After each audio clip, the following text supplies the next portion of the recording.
क्या आपको भी लगता है एसिड रिफ्लक्स बस थोड़ी सी एसिडिटी है जो इनो या प्रोटॉन पंप इनहिबिटर से फिक्स हो जाती है? क्लिनिकली यही सबसे डेंजरस मिसअंडरस्टैंडिंग है। जीआरडी यानी गैस्ट्रोइसोफेजियल रिफ्लक्स डिजीज एक क्रॉनिक रिफ्लक्स कंडीशन है जिसमें स्टमक का एसिड रिपीटेडली फूड पाइप यानी ईसोफेगस को इरिटेट करता है। इंडिया के गैस्ट्रोएंटरोलॉजी कंसेंसस के हिसाब से जीआरडी की प्रेवलेंस स्टडीज के अक्रॉस 7.6 से 30% तक रिपोर्ट हुई है। मतलब ये छोटी प्रॉब्लम नहीं, ये मॉडर्न ईटिंग पैटर्न्स और लाइफस्टाइल का प्रेडिक्टेबल आउटकम है। अगर आपको हर week multiple times heart burn, sour burps, throat irritation, chest burn या रात को लेटते ही रिफ्लक्स होता है तो आप सिर्फ मेडिसिन से काम चला रहे हो, तो आप इन सिम्टम्स को दबा रहे हो, कॉज को नहीं। लॉन्ग टर्म पीपीआई लेने का अपना एक रिस्क प्रोफाइल होता है, इसलिए बिना प्लान के सालों तक इनका यूज आपके लिए प्रॉब्लम लेकर आ सकता है। मैं हूं डॉक्टर शुभम बत्स्या, एक सीनियर गैस्ट्रोएंटरोलॉजिस्ट, और इस वीडियो में हम क्लियरली स्टेप बाय स्टेप समझेंगे रिफ्लक्स का रियल मैकेनिज्म क्या है, कौन से डेली ट्रिगर्स इसे साइलेंटली वर्स कर रहे हैं,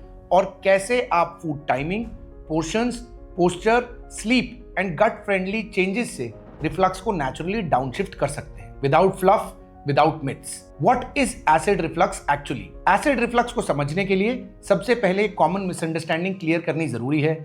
रिफ्लक्स का मतलब ये नहीं होता कि स्टमक ज्यादा एसिड बना रहा है। इनफैक्ट हेल्दी डाइजेशन के लिए स्टमक एसिड का स्ट्रांग होना नॉर्मल और नेसेसरी है। प्रॉब्लम एसिड की क्वांटिटी नहीं होती, प्रॉब्लम होती है एसिड का गलत जगह पर पहुंच जाना। नॉर्मली स्टमक और फूड पाइप के बीच एक मस्कुलर वाल्व होता है जिसे लोअर इसोफेजियल स्फिंक्टर कहते हैं। इस वाल्व का काम होता है यूनिडायरेक्शनल खाना और पानी जाने देना। मतलब ऊपर से नीचे आप सब कुछ जाना अलाउ करते हैं, नीचे से ऊपर आने से ये वाल्व रोकता है। जब ये स्फिंक्टर स्ट्रांग और कोऑर्डिनेटेड होता है तब रिफ्लक्स नहीं होता, और वहीं जब ये वाल्व वीक, रिलैक्स्ड या पुअरली टाइम्ड हो जाता है तब स्टमक का एसिड इसोफेगस में रिफ्लक्स करता है और वही बर्निंग, सार टेस्ट, चेस्ट डिस्कम्फर्ट और थ्रोट इरिटेशन करवाता है। यही वीकनेस रैंडम नहीं होती, इसका सबसे कॉमन ट्रिगर होता है increased intra abdominal pressure. Large meals, over eating, late night dinners, carbonated drinks और पुअर गैस्ट्रिक एम्प्टिंग, ये सब स्टमक के अंदर प्रेशर बढ़ाते हैं। जब प्रेशर बढ़ता है एसिड नेचुरली ऊपर पुश होता है,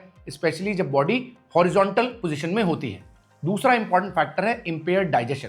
जब स्टमक एसिड या डाइजेस्टिव कोऑर्डिनेशन वीक होती है, खाना स्टमक में ज्यादा देर तक रहता है, इससे फर्मेंटेशन और गैस फॉर्मेशन दोनों बढ़ जाती है जो प्रेशर को और भी ज्यादा बढ़ाती है। इस सिनेरियो में paradoxically acid suppressing medicine short term relief देती हैं, लेकिन लॉन्ग टर्म में डाइजेशन और स्लो कर देती है। तीसरा ओवरलुक्ड फैक्टर है nervous system regulation. Digestion parasympathetic nervous system के अंडर होता है जो रिलैक्स स्टेट में एक्टिव होता है। Chronic stress, rushed eating, screen के साथ मील्स और इरेगुलर स्लीप डाइजेशन सिग्नल्स को ब्लंट कर देते हैं। इसका result poor sphincter coordination, delayed gastric emptying और बार बार रिफ्लक्स होना। इसलिए एसिड रिफ्लक्स को सिर्फ एसिड प्रॉब्लम समझना इनकम्प्लीट है। क्लिनिकली रिफ्लक्स एक pressure plus motility plus neural coordination का डिसऑर्डर है। जब तक इन तीनों को एड्रेस नहीं किया जाता तब तक सिम्टम सप्रेशन से ज्यादा कुछ अचीव नहीं होता। Antacids and PPIs, why they provide relief but do not cure the acid reflux? Acid reflux में एंटासिड्स और PPIs से तुरंत रिलीफ मिलता है क्योंकि ये स्टमक एसिड को न्यूट्रलाइज या सप्रेस कर देते हैं। शॉर्ट टर्म के लिए ये क्लिनिकली एक्सेप्टेबल है, लेकिन रिलीफ को क्योर समझ लेना सबसे बड़ी गलती होती है। मेडिकल रियलिटी ये है कि रिफ्लक्स का रूट कॉज एसिड ज्यादा बनना नहीं, बल्कि लोअर इसोफेजियल स्फिंक्टर का वीक होना है, डिलेड गैस्ट्रिक एम्प्टिंग है और लाइफस्टाइल रिलेटेड प्रेशर का मिक्सचर है। पीपीआईज एसिड कम कर देते हैं, लेकिन वाल्व डिसफंक्शन और मोटिलिटी इशू को ठीक नहीं करते, इसलिए मेडिसिन बंद करते ही सिम्टम्स वापस आ जाते हैं। Long term acid suppression digestion और न्यूट्रिएंट अब्जॉर्प्शन को इंपैक्ट करता है। Vitamin B12, magnesium, iron, calcium, इन सब की अब्जॉर्प्शन इफेक्ट होती है और गट माइक्रोबायोटा डिस्टर्ब हो जाता है। कुछ पेशेंट्स में ब्लोटिंग और कॉन्स्टिपेशन पैराडॉक्सिकली बढ़ जाती है। एक और क्लिनिकली इंपॉर्टेंट इशू है रिबाउंड एसिड हाइपरसेक्रेशन। लंबे टाइम के सप्रेशन के बाद मेडिसिन छोड़ते ही स्टमक का एसिड ज्यादा बनना शुरू हो जाता है, जिससे रिफ्लक्स वर्स हो जाता है, जबकि असल में ये विड्रॉल रिस्पॉन्स होता है। इसका मतलब ये नहीं है कि पीपीआईज गलत हैं, बल्कि ये है कि बिना डाइजेशन, मोटिलिटी और लाइफस्टाइल करेक्शन के क्योर पॉसिबल नहीं है, सिर्फ टेम्पररी सपोर्ट है। सस्टेन रिफ्लक्स का कंट्रोल करना तब होता है जब स्टमक प्रेशर कम होता है और गट स्फिंक्टर कोऑर्डिनेशन रिस्टोर होती है। मील की timing, portion size, body position, ये सबसे अंडर एस्टिमेटेड ट्रिगर्स हैं एसिड रिफ्लक्स। एसिड रिफ्लक्स सिर्फ खाने से नहीं होता, बल्कि कब खाया, कितना खाया और किस पोजीशन में खाया, उस पर इफेक्ट करता है। और ये तीनों फैक्टर्स हैं जो सबसे ज्यादा इग्नोर किए जाते हैं। क्लिनिकली लेट डिनर्स रिफ्लेक्स का सबसे कॉमन ट्रिगर होते हैं। रात के time gastric emptying naturally slow हो जाती है और लोअर इसोफेजियल स्फिंक्टर का टोन भी रिड्यूस हो जाता है। अगर इस फेज में हैवी मील लिया जाए तो स्टमक का प्रेशर बढ़ता है और एसिड का ऊपर रिफ्लक्स होना ऑलमोस्ट इनएविटेबल हो जाता है। इसलिए डिनर और बेड टाइम के बीच कम से कम 2 से 3 घंटे का गैप रखें और खाते ही लेटे ना। ये एक रिफ्लक्स मैनेजमेंट का नॉन नेगोशिएबल रूल है। पोर्शन साइज उतना ही जरूरी है। ओवर ईटिंग से स्टमक ओवर डिस्टेंडेड हो जाता है, जिससे lower oesophageal sphincter mechanically open होने लगता है। चाहे फूड हेल्दी हो, एक्सेस क्वांटिटी में फूड रिफ्लक्स ट्रिगर कर सकता है। क्लिनिकली इफेक्टिव अप्रोच होती है स्मॉलर लाइटर डिनर्स, जिसमें स्टमक कंफर्टेबली फुल हो, स्ट्रेच नहीं। बॉडी पोजीशन भी रिफ्लक्स फिजियोलॉजी को डायरेक्टली इंपैक्ट करती है। खाना खाने के तुरंत बाद लेटना, काउच पर रिक्लाइन करना या फोन स्क्रॉल करते हुए झुककर बैठना ग्रेविटी के अगेंस्ट काम करते हैं। सिंपल रूल है पोस्ट मील अपराइट पोस्चर या पोस्ट मील वॉकिंग। डिनर के बाद 10 से 15 मिनट की स्लो वॉक गैस्ट्रिक एम्प्टिंग को इंप्रूव करती है और रिफ्लक्स एपिसोड्स को सिग्निफिकेंटली कम करती है। रात को सोते वक्त हेड एंड को थोड़ा एलिवेटेड रखना नॉक्टर्नल रिफ्लक्स को भी कंट्रोल करने में मदद करता है। ये 3 चीजें टाइमिंग, पोर्शन और पोस्चर बिना किसी मेडिसिन के रिफ्लक्स लोड को आधा कर सकती हैं। प्रॉब्लम यह है कि इन्हें सिंपल समझकर इग्नोर कर दिया जाता है, जबकि मेडिकल मैनेजमेंट का फाउंडेशन यहीं से शुरू होता है। Foods and drinks that make acid reflux chronic. Clinically देखा जाए तो एसिड रिफ्लक्स ज्यादातर एक फूड आइटम से नहीं बल्कि डेली रिपीट होने वाले ट्रिगर्स के कॉम्बिनेशन से क्रॉनिक बन जाता है। सबसे पहले बात करते हैं जंक और अल्ट्रा प्रोसेस्ड फूड्स की। Fried items, bakery products, pizza, burgers, नमकीन, पैकेज ड्रिंक्स, ये सब हाई फैट और रिफाइंड कार्ब्स का कॉम्बिनेशन होते हैं। फैट गैस्ट्रिक एम्प्टिंग को स्लो डाउन करता है, रिफाइंड कार्ब्स फर्मेंटेशन बढ़ाते हैं और दोनों मिलकर स्टमक प्रेशर को इंक्रीज कर देते हैं। इस प्रेशर का direct effect lower oesophageal sphincter पर पड़ता है, जो रिफ्लक्स का कोर मैकेनिज्म है। सेकेंड मेजर ट्रिगर है स्पाइसी और इरिटेंट फूड्स। एक्सेसिव मिर्च, गरम मसाले, विनेगर बेस्ड चटनीज, पिकल्स और सॉसेस इसोफेजियल लाइनिंग को ऑलरेडी इन्फ्लेम्ड स्टेट में रखते हैं और इसको और भी इरिटेट कर देते हैं। ये खाने से एसिड प्रोडक्शन नहीं बढ़ते, लेकिन एसिड की डैमेज कैपेसिटी को डेफिनेटली एम्पलीफाई कर देते हैं। तीसरा अंडर एस्टिमेटेड ग्रुप है शुगरी फूड्स और स्वीट ड्रिंक्स। मिठाई, चॉकलेट्स, डेजर्ट्स, कोलाज और package juices directly sugar load देते हैं। शुगर गैस्ट्रिक फर्मेंटेशन को बढ़ाता है, गैस प्रेशर्स क्रिएट करता है और रिफ्लक्स को और फ्रीक्वेंट बनाता है। फ्रूट जूसेस खासकर मिसलीडिंग होते हैं। फाइबर के बिना शुगर और एसिड का कॉम्बो रिफ्लक्स के लिए वर्स्ट केस सिनेरियो होता है। अब बात करते हैं हेल्दी लगने वाले बट रिफ्लक्स ट्रिगरिंग फूड्स की। रॉ सैलेड्स स्पेशली रात को गैस्ट्रिक एम्प्टिंग को स्लो कर देते हैं और ब्लोटिंग बढ़ाते हैं। सिट्रस फ्रूट्स, टोमेटोज और tomato based gravies acidic load की वजह से सेंसिटिव इसोफेगस को और भी इरिटेट करते हैं। तीसरा कैटेगरी है नट्स, सीड्स और excessive healthy fats. Almonds, peanuts, peanut butter, avocado, ये सब हेल्दी हैं, लेकिन high fat content gastric emptying को स्लो करता है और लोअर इसोफेजियल स्फिंक्टर की टोन को रिड्यूस करता है। क्वालिटी कंट्रोल यहां बहुत जरूरी होता है। ड्रिंक्स का रोल इक्वली इंपॉर्टेंट है।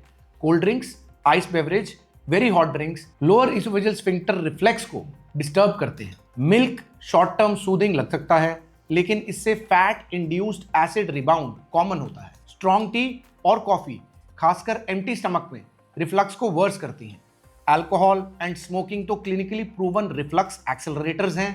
ये एलईएस या लोअर इसोफेजियल स्फिंक्टर को डायरेक्टली रिलैक्स कर देते हैं। हाइड्रेशन का गोल्डन रूल रिफ्लक्स में यही है।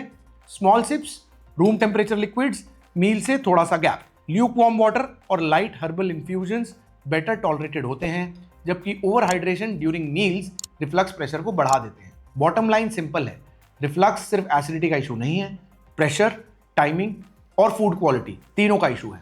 जब तक ये डेली ट्रिगर्स आइडेंटिफाई और एलिमिनेट नहीं होंगे, तब तक कोई मेडिसिन लॉन्ग टर्म कंट्रोल नहीं दे सकती। Food and drinks that actually heal acid reflux. Acid reflux का नेचुरल कंट्रोल सिर्फ इरिटेंट्स अवॉइड करने से नहीं होता। क्लिनिकली देखा गया है कि कुछ फूड्स एक्टिवली गैस्ट्रिक लाइनिंग को प्रोटेक्ट करते हैं, एसिड बफरिंग को इंप्रूव करते हैं, लोअर इसोफेजियल स्फिंक्टर को इनडायरेक्टली सपोर्ट करते हैं। ये फूड्स रिफ्लक्स पेशेंट्स के लिए न्यूट्रल और थेरेप्यूटिक होते हैं। सबसे पहले बात करते हैं हाई फाइबर लो एसिड फूड्स की। ओट्स, सोक्ड दलिया, वेजिटेबल बेस्ड पॉरेजेस और सॉफ्ट कुक्ड ग्रेन्स स्टमक के एसिड को अब्सॉर्ब करते हैं और गैस्ट्रिक एम्प्टिंग को स्मूथ बनाते हैं। फाइबर मैकेनिकली एसिड को डाइल्यूट करता है, जिससे बर्निंग की इंटेंसिटी कम होती है, इसलिए ब्रेकफास्ट या फर्स्ट मील में ओट्स या दलिया रिफ्लक्स के पेशेंट्स के लिए क्लिनिकली सेफ चॉइस होती है। दूसरा, नॉन स्टार्ची कुक वेजिटेबल्स जैसे लौकी, तोरी, पंपकिन, कैरेट, बीन्स और स्पिनच, ये फूड्स अल्कलाइन नेचर के होते हैं और स्टमक के एसिडिक एनवायरनमेंट को बफर करते हैं। रॉ सैलड्स रिफ्लक्स पेशेंट्स में गैस और डिस्टेंशन बढ़ा सकते हैं, इसलिए वेजिटेबल्स का कुक्ड फॉर्म ज्यादा बेनिफिशियल होता है, स्पेशली डिनर के टाइम। अब बात करते हैं प्रोटीन सोर्सेज की।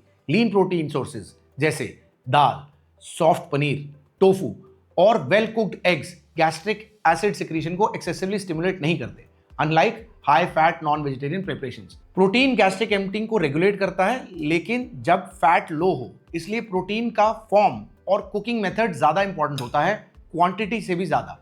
Healthy fats in small quantities जैसे ऑलिव ऑयल या a few soaked almonds gastric motility को सपोर्ट करते हैं बिना लोअर इसोफेजियल स्फिंक्टर को रिलैक्स किए। लेकिन यहाँ बैलेंस क्रिटिकल है। एक्सेस फैट रिफ्लक्स का ट्रिगर बन सकता है, जबकि कंट्रोल्ड अमाउंट हीलिंग को सपोर्ट करता है। ड्रिंक्स में ल्यूकवार्म वाटर, जीरा सॉफ्ट इन्फ्यूज वाटर और कैमोमाइल जैसे mild herbal tease gastric mucosa को काम रखती हैं। ये ड्रिंक्स एसिड सिक्रीशन को स्टिमुलेट नहीं करती और ब्लोटिंग को रिड्यूस करती हैं। कोकोनट वाटर भी कुछ पेशेंट्स में सूदिंग होता है, लेकिन पोर्शन कंट्रोल के साथ।